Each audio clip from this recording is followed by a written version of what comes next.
Reverse चीज, उल्ट जिसे हम कहते हैं। ठीक है, सर कंजुगेट बेस का डेफिनेशन बताए दोबारा। किस चीज का? Conjugate base. दोबारा से देख लें। सर इसका मैं बताऊं थोड़ा सा कॉन्जुगेट बेस का।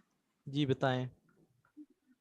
सर मेरे माइंड में इस तरह से है कि जब कोई एसिड है ना वो अपना प्रोटॉन दे देता है तो उसके बाद जो पीछे बच जाता है ना उसको वही बोलते चीज हैं मैंने उस बताई एसिड है, का कॉन्जुगेट बेस। वही चीज जी सर। बताई है। जो चीज एसिड को लॉस कर दे, H पॉजिटिव को लॉस कर दे, ठीक है, एसिड के प्रोटॉन लॉस करने के बाद जो चीज बनती है वो क्या होगी? Conjugate base. Conjugate base, acid के प्रोटॉन लॉस करने के बाद जो चीज बचेगी उसे क्या कहेंगे? Conjugate base. और एक बेस के प्रोटॉन एक्सेप्ट करने से जो चीज बनती है उसे क्या कहेंगे? Conjugate acid. हाँ जी, समझ आई क्लियर हो बात की? गया। ठीक है। Yes sir. अब एक होता है कॉन्जुगेट एसिड बेस पेयर। ये क्या चीज होती है?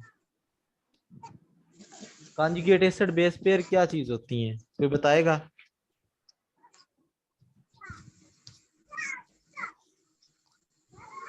कॉन्जुगेट एसिड बेस पेयर वो चीज होती है जिनमें सिर्फ एक प्रोटॉन का फर्क हो, बस ये याद रखना है आपने। कौन सी चीज कॉन्जुगेट एसिड बेस होगी? जिनमें क्या हो? एक प्रोटॉन का डिफरेंस हो। मिसाल के तौर पर अब आपसे पूछूं कि मैं NH2 का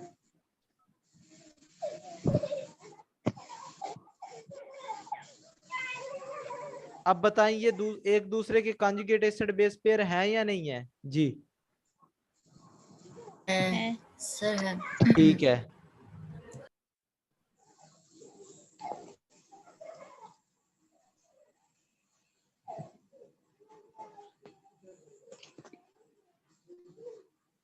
हाँ जी, ये भी होंगे फिर एक दूसरे के, ऐसे है या नहीं है? No sir. नहीं नहीं ये नहीं होंगे। होंगे, क्यों? एक प्रोटॉन का तो फर्क है जी। सर उसके ऊपर नेगेटिव चार्ज आ गया ना। -2 है ना पावर में। तो जिनमें दो सिर्फ प्रोटॉन। एक प्रोटॉन का फर्क होगा वही कॉन्जुगेट एसिड बेस पेयर होंगे, ये नहीं है। ठीक है, क्लियर है ये पॉइंट? ये पेपर में क्वेश्चन पूछे जाते हैं, कंफ्यूज नहीं होना। ठीक है, अब आपसे मैं पूछता हूं कि जी इसका कॉन्जुगेट एसिड क्या होगा, बताएं। हाँ जी, इसका कॉन्जुगेट एसिड क्या होगा? H2CO3। हाँ जी बताएं। -1 क्या चीज? CO3 -1 सी इसका O3 बेस बनेगा कॉन्जुगेट एसिड बताएं क्या होगा? एच टू सी H थ्री।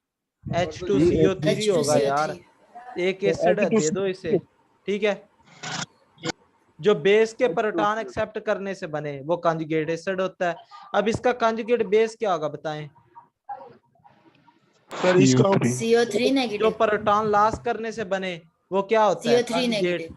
बेस होगा। CO3 नेगेटिव ठीक टू। है, देखिए बेस बनाना है तो आपने एक माइंड में याद रख लें। अगर आपने कॉन्जुगेट बेस बनाना है तो आपको पता है प्रोटॉन माइनस कर दें, अगर आपने कॉन्जुगेट एसिड बनाना है तो प्रोटॉन को प्लस कर दे, बस ये चीज याद रखो। ठीक है, conjugate and CO3 2 I think. Conjugate acid बनाना है तो क्या करेंगे?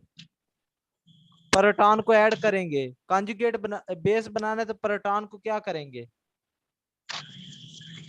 माइनस करेंगे। ठीक है, तो ये लेविस का था, सॉरी ब्रांसटेन का थोड़ा सा कॉन्सेप्ट था। हमने इसमें कॉन्जुगेट एसिड बेस को, इसकी लिमिटेशन क्या है? ये ना कहता है कि जी सिर्फ वही होंगे जो प्रोटॉन को एक्सेप्ट करें और प्रोटॉन को डोनेट करें। ठीक है, अब देखिए हमारे पास कुछ ऐसी चीजें भी हैं, मिसाल के तौर पर BF3, ये एसिड के तौर पर एक्ट करता है, लेकिन जो ब्रांस्टन लोरी है वो इसे एक्सप्लेन नहीं करता। क्यों? क्योंकि इसके पास प्रोटॉन नहीं है। ठीक है, इसी तरह हमारे पास कार्बोनाइल कंपाउंड है CO, ये बेसिस के तौर पर एक्ट करती हैं लेकिन ये एक्सप्लेन नहीं कर पाता। क्यों? क्योंकि इनके पास कैपेसिटी नहीं है। हाइड्रोजन को एक्सेप्ट करने की प्रोटॉन को, ठीक है। अब BF3 को एक्सप्लेन करता है आपके पास कौन सा कॉन्सेप्ट? जी, लीविस एसिड, लेविस करता है, लीविस ठीक है। कॉन्सेप्ट। US acid base.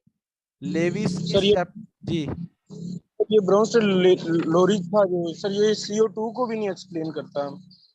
हाँ जी, CO2 को भी नहीं एक्सप्लेन करता, ठीक है। अब वो लेविस का इस चैप्टर में नहीं पढ़ रहे हम, अगर हमने एसिड बेस इनऑर्गेनिक का पढ़ा तो इंशाल्लाह हम देखेंगे, ठीक है। अब हम जो नेक्स्ट टॉपिक है हमारा वो है आयनाइजेशन और आयनाइजेशन कांस्टेंट। मैंने आपको एक छोटा सा डिफरेंस बताया था आयनाइजेशन और डिसोसिएशन में फर्क, कोई बताएगा जल्दी से जिससे मैं पूछूं अभी? Aqsa Nadeem. Sir I think ionization ये होगी, मैंने लेक्चर तो नहीं लिया लेकिन आई थिंक आयनाइजेशन ये होगी जब वाटर की मौजूदगी में कोई चीज आयोनाइज होके आयंस बनाएगी। नहीं, ऐसे और नहीं है। सर फरा डिसोसिएशन। बताएं।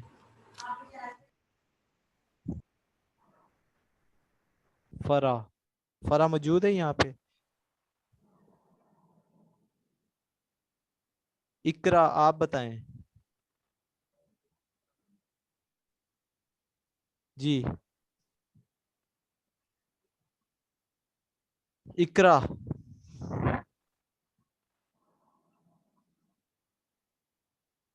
ये मेरे ख्याल में मीटिंग लगा के कहीं भाग गए हैं सब लोग। असफंद यार आप बताएं। Yes sir. Ionic compound break करेंगे। किस चीज की, क्या बता रहे हैं आप, दोबारा बताएं। मैं कह रही हूँ डिसोसिएशन आयनिक कंपाउंड की होगी, जी, और कैटाइन और आयनाइजेशन? एनाइन में। Ionization ionization I think aqueous media में होगा। चलें अब सुन लें फिर। आयनाइजेशन जो होगी आपके पास ये होती है पोलर कोवलेंट कंपाउंड्स के लिए, पोलर कोवलेंट कंपाउंड्स के लिए, ठीक है। और जो डिसोसिएशन होती है ये सिर्फ आयनिक कंपाउंड के लिए होती है। अब याद रहेगा ये चीज? जी बताएं। जैसे सर HCl हो गया, जी पूछें क्वेश्चन। H2SO4 हो गया, इधर NaCl आ गया जी। ये NaCl की बता रहा हूँ, ये हमारे पास आयंस होंगी या डिसोसिएशन होगी? डिसोसिएशन लफ्ज होता है, बेसिकली इन दोनों को ना सेम ही लिया जाता है आप लोग, लेकिन थोड़ा सा फर्क पता होना चाहिए, आप लोग इस लेवल पर आ गए हैं, थोड़ा सा डिफरेंस पता होना चाहिए, ठीक है। यस सर, कहेंगे हम बुक्स इसको में आयन ही, लिखा लेकिन होता है, बुक्स प्रोसेस में हमारे ना, पास डिसोसिएशन। बुक्स में आयनाइजेशन भी इसे लिख देते हैं, डिसोसिएशन भी। क्यों? क्योंकि आयंस में ही ब्रेक हो रहे होते हैं, लेकिन डिफरेंस यही है जो मैंने आपको बता दिया, ठीक है। यस सर, सर डिसोसिएशन के रिजल्ट में जो आयनाइजेशन इस चीज को नहीं कहते कि गैसियस एटम होता है वो या तो कोई इलेक्ट्रॉन गेन कर ले या लूज कर दे और कोई चार्ज एक्वायर कर ले, इस चीज को नहीं कहते हाँ आयनाइजेशन। तो जी, फिर पोलर आयनाइजेशन कंपाउंड इसी कैसे होती हो है। जाएगा? कोवलेंट कंपाउंड जब वाटर में जाते हैं तो H पॉजिटिव और Cl नेगेटिव में नहीं ब्रेक डाउन होते। NaCl भी तो पोलर है। NaCl पोलर है या आयनिक कंपाउंड है? आयनिक है। सर एक क्वेश्चन था जी सर, ये जो हमारे पास नॉन पोलर कोवलेंट कंपाउंड्स होते हैं, लाइक हमारे पास हाइड्रोजन गैस होगी, जी। सर ये गैसेस ये भी आयनाइजेशन शो करती हैं, तो सर इनकी गैसेस की भी तो आयनाइजेशन होती है। गैसेस आयनाइजेशन शो वाटर में करवाती हैं? वाटर में नहीं, वैसे सर ओवरऑल बात कर रहा हूँ सर मैं, उनकी ओवरऑल भी तो कहाँ पे हम। करवाती हैं वैसे? नो सर, जब देखे ना सर, लाइक हमने मालिकुलर आयन प्रोड्यूस जी करना हो हाँ, तो तो आपको ये उसको जो बनाने के लिए कौन सी रेज चाहिए होती हैं? वो एक्स रेज। तो वो जो दूसरी चीजें हम जिन्हें Na को आयंस में कन्वर्ट करते हैं तो उसके लिए कौन सी चीज चाहिए होती है? जस्ट हीट चाहिए होती है। तो एक्स जी रेज सर। चाहिए होती हैं, वो खुद से आयन नहीं बनना चाह रही। सर पोलर में पोलर NaCl जो आयनिक में। होती हैं, बिल्कुल पोलर में पोलैरिटी ऑलरेडी प्रेजेंट होती है, ठीक है। पोल्स क्रिएट होते हैं उनके दरमियान, ठीक है, तो वो पार्शियल पॉजिटिव और नेगेटिव में पहले से मौजूद होती है। एक चीज के ऊपर चार्ज ही नहीं है तो वो क्या आ जाएगी ब्रेक डाउन होने। समझ आ रही बात की? वही चीज ब्रेक डाउन होगी जिसके ऊपर चार्ज होगा, ठीक है। सर जी सर, यहाँ पे तो सर हम ओवरऑल आयोनाइजेशन की बात कर रहे थे ना, तो इसलिए मैंने कहा सर वो दूसरा। हाँ जी, क्वेश्चन था, पूछें। ये यस सर, ये डिसोसिएशन के रिजल्ट में जो हमारे पास स्पीशी बनती है उसको हम आयंस कह सकते हैं? हाँ, आयंस ही होते हैं डिसोसिएशन में, आयंस ही प्रोड्यूस होते हैं ना। Yes sir. Dissociation ionic compound की ही होती है, ठीक है। यस दोनों सर। को सेम ले लिया जाता है, आप भी सेम ही कहें, लेकिन आपको डिफरेंस पता होना Yes. चाहिए कि पोलर Yes. कोवलेंट के लिए आयनाइजेशन होती है और आयनिक कंपाउंड के लिए डिसोसिएशन होती है, ठीक है। Yes sir. अच्छा, तो आयनाइजेशन कांस्टेंट की बात करते हैं। आप एसिड आयनाइजेशन कांस्टेंट क्या बताएगा? ये बताता है कि एक्सटेंट ऑफ डिसोसिएशन, क्या चीज बताता है? एक्सटेंट ऑफ के अगर हम बात करें एसिड के आयनाइजेशन कांस्टेंट की, तो ये क्या बताएगा? Extent of dissociation. डिसोसिएशन का मतलब मैंने आपको बता दिया है कि एक मोल में से कितने मोल जाकर ब्रेक डाउन होंगे। समझ आ रही बात की? तो एक्सटेंट ऑफ डिसोसिएशन को क्या बताएगा? Ionization constant. और ये कब बताएगा? जब इक्विलिब्रियम आ जाएगा। किसी भी चीज की आयनाइजेशन डिटरमाइन करनी हो तो तब हम किस पे डिटरमाइन करते हैं? इक्विलिब्रियम पे करते हैं ना, ताकि मैक्सिमम वो किस में चला जाए? आयंस में चला जाए, ठीक है। आयनाइजेशन कांस्टेंट की समझ आई या नहीं है, बताएं। दोबारा बता दें सर।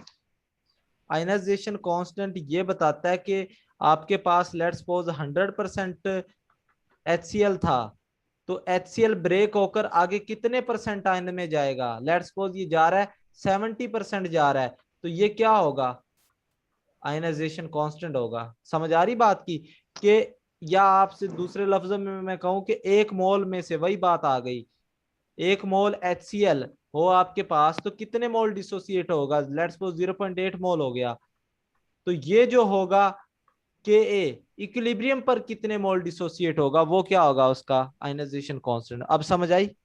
यस ये यस ना सर। टर्म सेम ही है। डिसोसिएशन हमने वहां पे पढ़ी थी, जनरल जो टर्म यूज करते होते डिग्री ऑफ डिसोसिएशन करते सबके लिए, लेकिन एसिड के लिए क्या यूज कर लेते हैं? Dissociation constant. बेस के लिए क्या कर लेते हैं जी? बेस के लिए क्या कर लेते हैं? Ionization constant of base. Acid के लिए KB क्या करते हैं? Ionization constant of acid. यानी ये हम डिफरेंट टर्म यूज करते हैं। और आयनिक कंपाउंड के लिए कौन सी टर्म यूज करते हैं जी? Dissociation constant. हाँ जी, डिसोसिएशन कांस्टेंट KD, या जिसे हम सोलबिलिटी प्रोडक्ट की टर्म से भी डिस्कस करते हैं, ठीक है। तो ये वेरियस सर कंपाउंड के लिए वेरियस हो जाती जी। सर KD सर का ये दोबारा जो बता हमारे दो। पास हाँ जी, सर ये जो हमारे पास HCl जो होता है, ये सर हमारे पास एक कोवलेंट कंपाउंड होता है ना, हाँ जी। Polar covalent compound. तो सर इसके लिए हम डिसोसिएशन के अलावा अगर हम इसके लिए आयोनाइजेशन का वर्ड यूज करें तो वो ज्यादा बेटर नहीं रहेगा? तो मैंने क्या बताया? आयनाइजेशन ही की तो बात कर रहा हूं मैं। सबसे पहले मैंने डिफरेंस ही ये जी बताया कि पोलर कोवलेंट कंपाउंड के लिए आयनाइजेशन होगी, ठीक है। जी बाद सर, में ये मैंने सर आपको ये अभी बात आप कही है कि इन दोनों को आप टर्म को सिमिलर कंसीडर कर सकते हैं। ये बात कही या नहीं कही? जी सर कही, लेकिन ये ना बाद में आपने HCl के लिए कहा था तो मैंने डिसोसिएशन, तो आपको मैंने एक बात पहले भी कह दी कि डिसोसिएशन और आयनाइजेशन को सेम ही जाने। यार ये कोई गलतियां नहीं है जो ढूंढ रहे हैं, ठीक है। माइंड में सर कॉन्सेप्ट काइंड सर बता मैं दिया जी। सर KD वाला बता दें। हाँ जी, KD जो होता है ये आयनिक कंपाउंड के लिए यूज करते हैं, डिसोसिएशन कांस्टेंट, ठीक है। जब हमारे पास कौन से कंपाउंड हो, जैसे आयंस हो जिनमें, ठीक है, NaCl, KCl, MgCl2, ठीक है। तो एसिड के लिए कौन सा यूज करेंगे? Ka। बेस के लिए कौन सा यूज करेंगे? Kb। और आयनिक कंपाउंड के लिए कौन सा यूज करेंगे? KD। काम सबका सेम है, काम सबका यही है कि ये बताएगा कि एसिड कितना डिसोसिएट हुआ है एक मोल में से, ठीक है। सर डिस्टॉर्शन हो रही है, आप दोबारा से ज्वाइन करें, ठीक है मीटिंग ना। बाकियों का आवाज क्लियर आ रही है जी?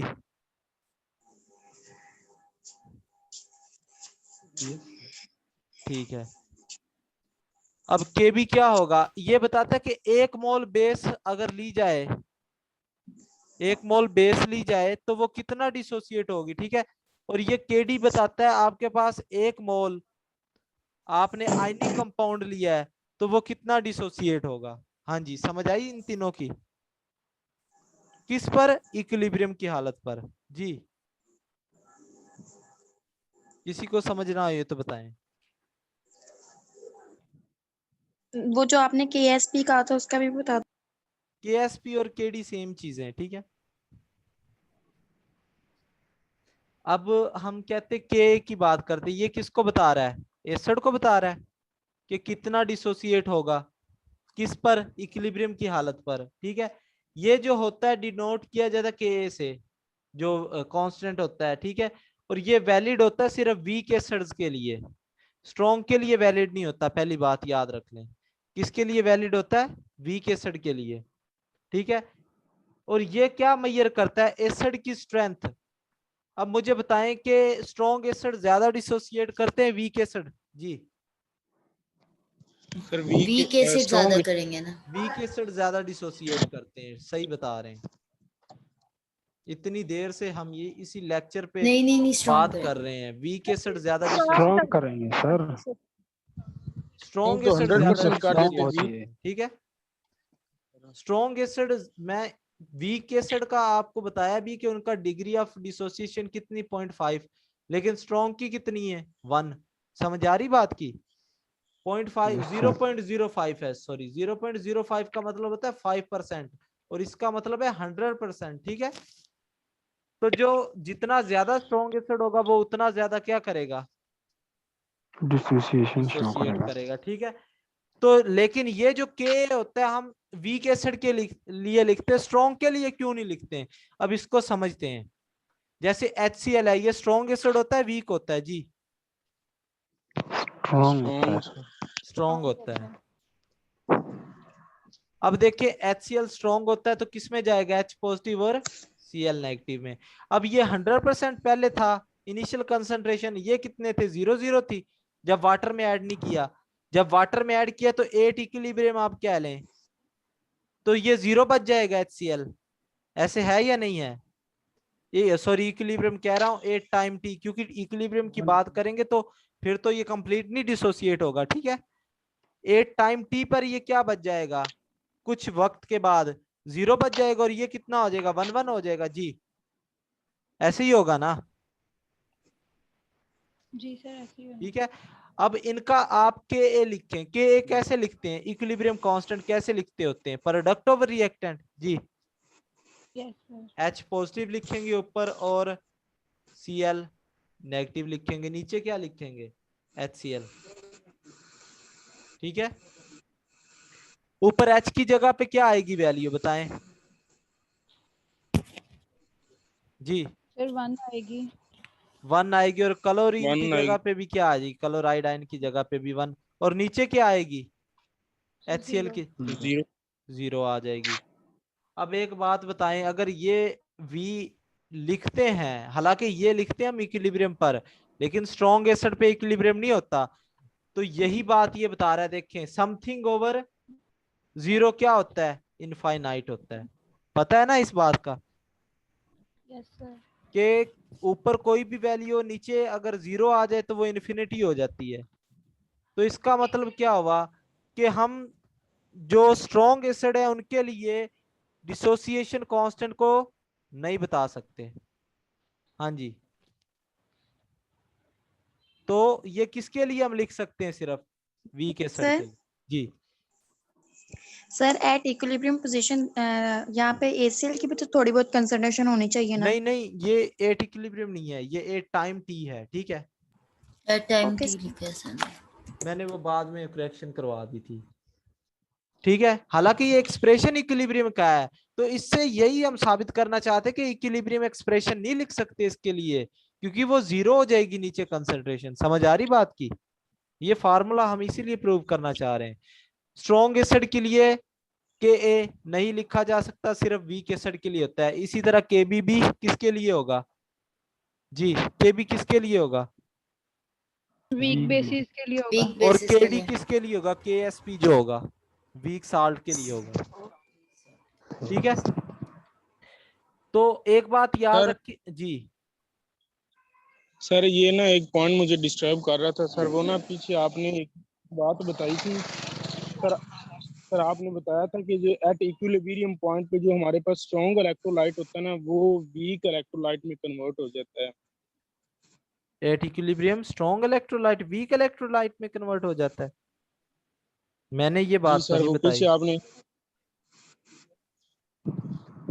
मैंने कोई बताएगा सर मैंने ये बात बताई है जी?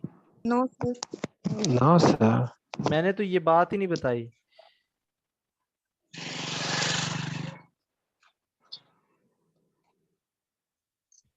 सर पीछे मैंने सर चले सर मैं चले ठीक देखें हो गया ये सर, इट्स ओके। 16 लोग प्रेजेंट है, मैंने तो खुद नहीं, मुझे पता मैं ये बात की है। मे भी बोलने में बंदे से हो जाती गलती, इतने लोगों को तो पता होगा ना। एट इक्विलिब्रियम जी सर, में गलती स्ट्रॉन्ग होगी, कैसे सॉरी सर। कैसे वीक में जाएगा? स्ट्रॉन्ग एसिड का तो इक्विलिब्रियम ही नहीं आता। पहली बात तो मैंने अभी आपको फार्मूले से भी बता दिया ना कि क्या आता है इनफाइनाइट। तो मतलब क्या है कि वी स्ट्रॉन्ग एसिड के लिए हम ये एक्सप्रेशन नहीं लिख सकते, यही मैंने आपको अभी प्रूव किया है। ठीक है, जी सर। तो स्ट्रॉन्ग एसिड के लिए ये चीज नहीं हो सकती। अब मैं बता रहा था कि जितना के ए ज्यादा होगा ना, उतना एसिड क्या होगा जी? वीक होगा। वीक होगा। सॉरी। स्ट्रॉन्ग एसिड स्ट्रॉन्ग होगा। स्ट्रॉन्ग स्ट्रॉन्ग के सर। क्या बता रहा है? डिसोसिएशन बता रहा है। ठीक है, यस जितना सर। के ए ज्यादा होगा उतनी क्या होगी? डिसोसिएशन एसिड ज्यादा होगी। स्ट्रॉन्ग। जितनी डिसोसिएशन ज्यादा होगी उतने क्या प्रोड्यूस होंगे? एच पॉजिटिव आयन प्रोड्यूस होंगे। जितने एच पॉजिटिव आयन ज्यादा होंगे एसिड की स्ट्रेंथ उतनी ही ज्यादा होगी। हाँ जी, अब समझ आई? Yes sir. ठीक हो गया। तो आपको एक बात याद रख लें, स्ट्रॉन्ग एसिड जो होता है वो वीक कॉन्जुगेट बेस प्रोड्यूस करता है। कैसे? HCl है जो हमारा, अगर जब भी स्ट्रॉन्ग एसिड आएगा तो वो क्या प्रोड्यूस करेगा? Weak conjugate base. ये जो बेस है ये क्या होगी? वीक होगी। ठीक है, अब वीक का क्या मतलब है मुझे कोई बताएगा यहाँ पे जी? पार्शियली जो दोबारा डिसोसिएट होंगे। कंबाइन करके HCl नहीं बना सकती। हाँ, जो बात इन्होंने की है कि दोबारा कंबाइन करके HCl नहीं बना सकती, अच्छी बात की है। पॉइंट यही है, वीक का मतलब ही यही है कि जी ये दोबारा इसे इलेक्ट्रॉन ना दे सके बस। लेविस क्या कहता है? लेविस क्या कहता है कि बेस वो चीज है जो इलेक्ट्रॉन पेयर क्या कर दे? डोनेट कर दे। ठीक है, और एसिड क्या चीज है जो इलेक्ट्रॉन पेयर को एक्सेप्ट कर ले? समझ आ रही बात? क्या नहीं आ रही? तो वीक बेस क्या होगी? जो इलेक्ट्रॉन को ना देगी। समझ आ रही या नहीं आ रही? वीक बेस वही होगी ना जो इलेक्ट्रॉन को इजीली नहीं देगी। तो ये वापिस एसिड, इसीलिए तो इसे स्ट्रॉन्ग एसिड कहते हैं कि ये वापिस से ये कन्वर्ट नहीं होता इसके साथ मिलकर HCl में। इस बात की समझ आई या नहीं आई बताएं? सर आ गई है। ठीक है, तो ये दोबारा से कन्वर्ट नहीं होता, इसलिए हम इन्हें कहते हैं कि ये स्ट्रॉन्ग एसिड है। ठीक है, तो स्ट्रॉन्ग एसिड क्या प्रोड्यूस करता है? Weak base. अब एक बात याद रख ले, जिनका के लेस देन हो 10⁻³ से, ये कौन से एसिड होंगे? Weak acid. ठीक है, और जिनका के हो 1 से लेकर 10⁻³ तक, ये मॉडरेट एसिड होंगे। और जिनका के ग्रेटर हो 1 से, वो क्या एसिड होंगे? Strong acid. हाँ जी, ये बात समझ आ गई है? Sir moderate. मॉडरेट के वो जैसे आपके पास होते हैं कुछ 3 प्रोटॉन होते हैं कुछ एसिड में, वो सिर्फ 2 लॉस कर सर इसे देते हैं। क्लियर कर दीजिए, इसको समझ नहीं आई। अच्छा ठीक है, प्रोडक्ट ओवर रिएक्टेंट होता है ना के, ऐसे होता है या नहीं होता? आप मुझे बताएं, HCl था हमारे पास, HCl प्लस Cl में चला जाएगा, ठीक है। या दूसरे लफ्जों में आप कह लें कि एक हमारे पास कंपाउंड है CH3COOH, ये वीक होता है, ठीक है। अब ये दो चीजों में कन्वर्ट हो जाता है, नेगेटिव आयन और पॉजिटिव आयन। इसका प्रोडक्ट लिखते हैं। लेट्स सपोज इसकी कंसंट्रेशन 1 मोल थी, ये 0 था। एट इक्विलिब्रियम ये चला गया जी 0.5, ये कितना बना 0.5 और ये कितना बना 0.5, ठीक है। अब इनका के लिखते हैं, के क्या होगा, प्रोडक्ट ओवर रिएक्टेंट 0.5 इंटू 0.5, नीचे क्या आएगा जी, नीचे क्या आएगा, इक्विलिब्रियम कंसंट्रेशन कितनी रह जाएगी, 0.6 रह जाएगी ना, सॉरी 0.5 रह जाएगी, ऐसे ही है ना जी। तो ये कैंसिल हो जाएगा, तो आंसर क्या है 0.5। अब बताएं ये स्ट्रॉन्ग एसिड है वीक एसिड है? क्यों? क्योंकि इसकी वैल्यू 1 से कम है। ये 50% डिसोसिएट हुआ है ना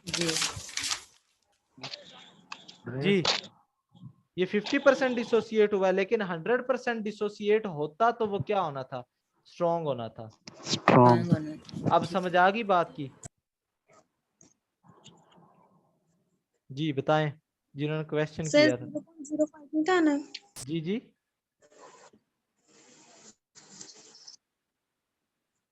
पूछें, क्या क्वेश्चन है? सर आपने कहा था कि 0.05 आएगा अगर 50% हाँ, डिसोसिएट ये होगा। मैं तो आपको वैसे वैल्यू फर्जी ले रहा हूँ ना, ओके सर। ये वैल्यूज तो अपनी मर्जी से लेके समझा रहे हैं, ठीक है। तो एक चीज आपको, अब बेस का भी सेम ही है, अगर के बी क्या होगी, ज्यादा होगी, तो क्या होगा, स्ट्रॉन्ग बेस, ठीक है, ये याद रख लेना है, सेम चीजें।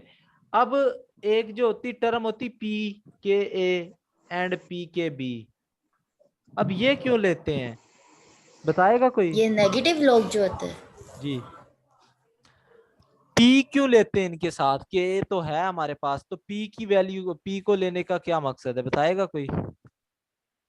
जी सर, वैल्यू को बड़ा करने, छोटा करने के लिए, लाइक 10⁻³ होती है, तो उसे हम लॉग लेके माइनस माइनस में करके, यानी कि वो चीज को पॉजिटिव में ले आते हैं, छोटी हो जाती वैल्यू। वो सर बड़ी हो जाती। बड़ी हो जाती है वैल्यू। बड़ी हो ये जाती लेते है। हैं हम वैल्यू जो हमारे पास होती पावर में होती है, जो इनको पावर से नीचे लेकर आने के लिए, ये पावर में नीचे आएगी तो 3 आ जाएगी, माइनस माइनस, ठीक है, प्लस।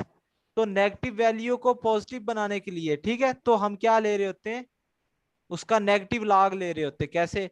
अब एसिड का नेगेटिव लॉग क्या होगा, पीके क्या होगा, नेगेटिव लॉग ऑफ के, ऐसे होगा या नहीं होगा जी? जैसे पीएच लेते हैं हम, जी सर ऐसे ही होगा। अब देखिए मैं मिसाल के तौर पर आपसे कहता हूँ के वैल्यू है मेरे पास एक एसिड की 10⁻⁻3, तो आप मुझे बताएं उसकी पीके क्या होगी, 3 हो जाएगी, ठीक है।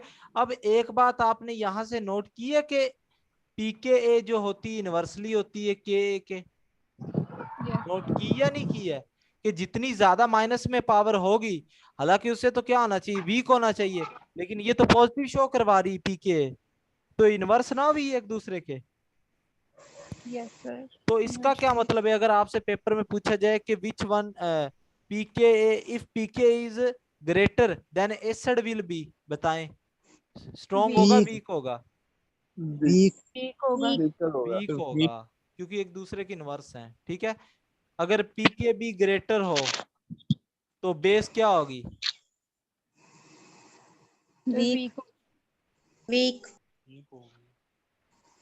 समझ आ गई बात की? Yes sir. ठीक है, तो ये चीजें थोड़ी सी माइंड में रखनी है। अब हम चलते हैं,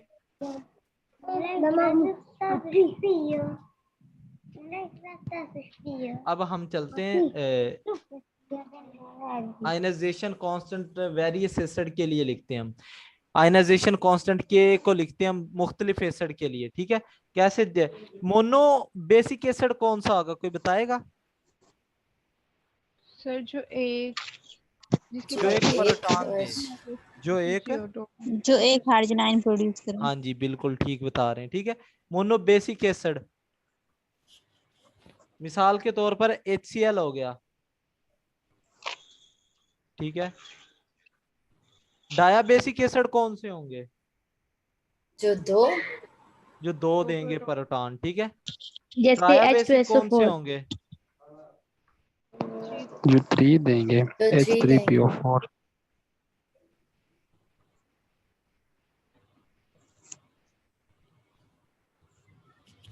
H3PO PO4। PO4। ठीक है, ये मुझे बताएं स्ट्रॉन्ग एसिड होता है वीक होता है? सर वीक होता है शायद। वीक होता है। ये कंप्लीटली डिसोसिएट होगा या नहीं? नहीं होगा। ठीक है, लेकिन है ट्रायाबेसिक, 3 प्रोटॉन दे सकता है। ठीक है, अभी इसको हम देखते हैं। H3PO4 आपकी जो बात है उसी को लेकर चलते हैं। इसके लिए हम एक्सप्रेशन लिखते हैं। आपको एक बहुत इंपॉर्टेंट चीज समझाने वाला हूं। ठीक है, अच्छा ये देखें, ये किस में चला जाएगा? H पॉजिटिव और H2PO4 नेगेटिव। तो इसका K क्या होगा? K1 होगा जी। अब ये जो बचता है हमारे पास, 2 प्रोटॉन रह गए, अब 2 H2PO4 यस सर। नेगेटिव। अब इनको डिसोसिएट करवाते, इक्विलिब्रियम में ये जा रहे हैं सारे। ठीक है, तो H एक और निकल गया, पीछे क्या बच जाएगा? PO4 HPO4। 2। ठीक है, अब HPO4 बच जाएगा। ठीक है, अब एक यस और सर। इसके पास हाइड्रोजन है, इसका जो K होगा वो Ka2 हो जाएगा। इसे लिख देते हैं। ठीक है, HPO4 ट्वाइस नेगेटिव, ये किस में चला जाएगा? PO4। अब ये फर्दर तो डिसोसिएट नहीं हो सकता ना, इसका Ka क्या हो जाएगा? Ka3 जी, ऐसे ही होगा। Yes sir. अब देखिए एक बात को, मैंने आपको एक इक्विलिब्रियम की प्रॉपर्टी बताई थी कि के टोटल कैसे निकालेंगे। इन दोनों को ऐड कर दिया जाए, अगर ये देखें इन तीनों को ऐड कर दिया जाए तो हमारे पास एक इक्विलिब्रियम आ जाता है। कौन सा? वो क्या बनाएगा? H3PO4 3H positive plus PO4 3 की पावर -3। ये टोटल बन गया या नहीं? इन तीनों को ऐड करने से देखें, इसको इसमें ऐड किया, इसको इसमें ऐड करें तो नीचे वाली इक्वेशन आती या नहीं आती? बताएं। यस सर आ रही है। तो इसका टोटल का इक्विलिब्रियम कैसे आएगा? बताएं। सर इन सबको मल्टीप्लाई करके। सबको मल्टीप्लाई कर दें, Ka1 into Ka2 into Ka3। ठीक है, तो ये एक प्रॉपर्टी मैंने कल आपको बताई थी। जी सर बताइए। अच्छा एक बात तो बताएं मुझे कि इन सब में से कौन सा स्ट्रॉन्ग होगा? यानी Ka ज्यादा बड़ा होगा, Kb बड़ा होगा, Ka2 बड़ा होगा या Ka3? जी सर के बताएगा कोई? Ka1। Ka1 और Ka1। कोई? Sir Ka। जी और कोई? बाकी सारे सो रहे हैं। सर अपना क्वेश्चन रिपीट करें, आपने क्या पूछा है? इसमें से आप बताएं मुझे कि कौन सा इक्विलिब्रियम कांस्टेंट Ka1। ज्यादा होगा, Ka1 या Ka2 Ka3? जी Ka1। जी बताएं। सर Ka1 ज्यादा होगा। क्यों? सर क्योंकि वो स्ट्रॉन्ग एसिड है ना, तो वो फौरन से उसमें कन्वर्ट हो रहा है H पॉजिटिव में। क्योंकि जो दूसरे वाला एक उसमें से एक से निकल गया तो Ka2 पे ज्यादा चाहिए होगी एनर्जी, तो उसका हाँ जी Ka2 जो है ना वो कम होगा। बिल्कुल ठीक है, ऐसे ही है कि एक प्रोटॉन आपने दे दिया, इजीली दे देगा, लेकिन दूसरा प्रोटॉन निकालना है तो बहुत मुश्किल हो जाएगी, क्योंकि न्यूक्लियर चार्ज क्या हो गया इसका? इंक्रीज कर गया। समझ आ रही बात की? यस तो सर। दूसरे की डिसोसिएशन उससे कम होगी, तीसरे की डिसोसिएशन उससे कम होगी। तो इन सब में और कौन भी कम। स्ट्रॉन्ग है? K1 स्ट्रॉन्ग है। ठीक है, इसकी समझ आई या नहीं आई? ये हमने डिसोसिएशन ऑफ एसिड पढ़ ली। बेस की भी इसी तरह बना सकते हैं आप।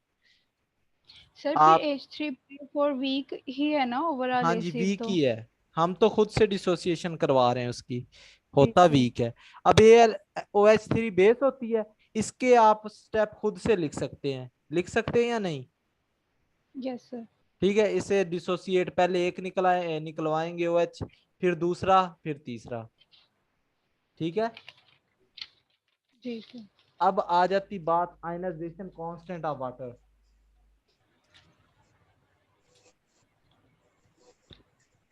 आयनाइजेशन कांस्टेंट ऑफ वाटर क्या होता है?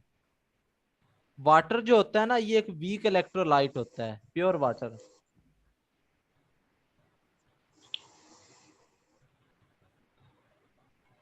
ये मीटिंग एंड होने वाली, आप लोग दोबारा से ज्वाइन करें।